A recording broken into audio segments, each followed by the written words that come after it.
that, Vanessa. Pero as a lawyer, you know we have to address first the facts of the case. Ikaw ang tinuturo ng mga victim. At ang kwintas mo ang natagpuan sa gamit ng kidnapper. Malamang si Angel Ho ang kumuha ng kwintas na yun sa kwarto ko. Siya ang nagplanta ng ebidensya para magmukha akong guilty. Bakit, Dad? I read the forensic report na nakuha ng abogado mo. Kung si Angel ang kriminal at siyang nagtanim ng ebidensya, explain this to me. Bakit walang fingerprint si Angel sa pendant ng kwintas mo? Bakit fingerprints mo lang ang nandun? Kung hinawakan ni Angel ang kwintas para itanim bilang ebidensya, dapat may trace yun. Pero malinis, Vanessa. Ang tanging bakas na nandun ay ang sayo. Hindi ko talaga maintindihan si Carlito. Bakit mas pinapanigan pa niya yung babae niya? Samantalang ako yung asawa niya. Baka naman po may rason si Tito Carlito, kaya na-convince siya kay Kuya Marco. Kahit na.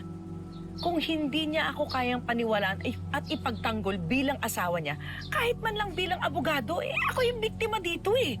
My God, Angel. Sarili kong asawa, mas pinapanigan pa yung babaeng kumidnap at tumorture sa akin.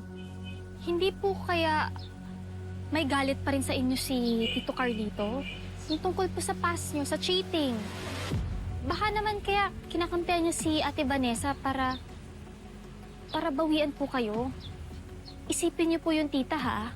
Kapag nakalaya si Ate Vanessa, nang dahil po yun sa asawa niyo, ano na lang iisipin ng mga tao?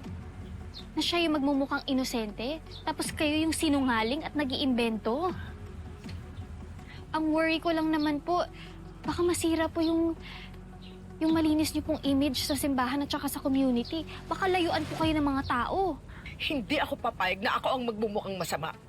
Hindi ko sila hayaang pagtulungan ako. Agree po ako dyan, tita. Gaya ng nabasa ko kagabi, Micah chapter 7 verse 6, ang mga kalaban ng tao ay ang mga taong mismong nasa loob ng sarili nilang bahay. Kaya tita, kung ako sa'yo, unahan mo na sila. Protektahan niyo po yung dignidad niyo bago po nila baliktarin yung katotohanan. Matalino si Angel, Dad. Alam niya na siguro na titignan yung fingerprints, kaya malamang nag-gloves yun. Lahat to planado niya. This was not just a random act. It was a premeditated frame-up. That's a weak argument, Vanessa. Sa court, hihingan tayo ng proof na gloves nga ang nagamit. Forensic science is based on what is there, not what there could have been. Mahirap i-prove ang wala.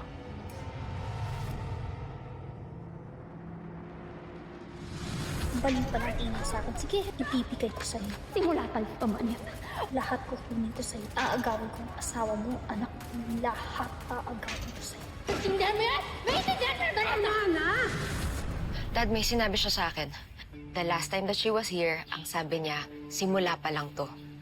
Hindi ba enough yon as admission of guilt? Inamin niya na siyang may kagawa ng lahat ng to. Sino ang mga ibang nakarinig? May gusto bang tumayo ng witness? May recording ba? It's just your word against hers. At sa ngayon, ikaw ang itinuturo ng biktima. And it's your fingerprints nasa ebidensya. Dad, please naman. Nanay niya na mismo nagsabi eh. May violent tendency talaga si Angel. Hindi siya normal, Dad. Motive, Vanessa. Anong motibo ni Angel na gawin niyang lahat nito? Bakit sisirahan niya ang tanging pamilyang tumanggap sa kanya? Ano ang proof mo na kriminal siya? Bukod sa hinala mo. Dad, dahil masama siyang tao. Yung pagiging mabuti niya, pakitang tao niya lang yun. Dad, delikado si Angel. Hindi siya normal. Please naman paniwalaan niyo ako, oh. You know, I thought you were going to give me something substantial.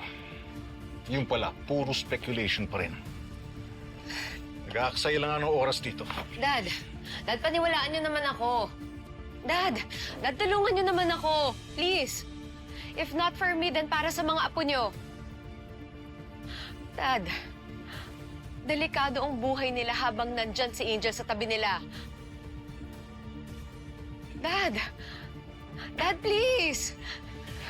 Maniban,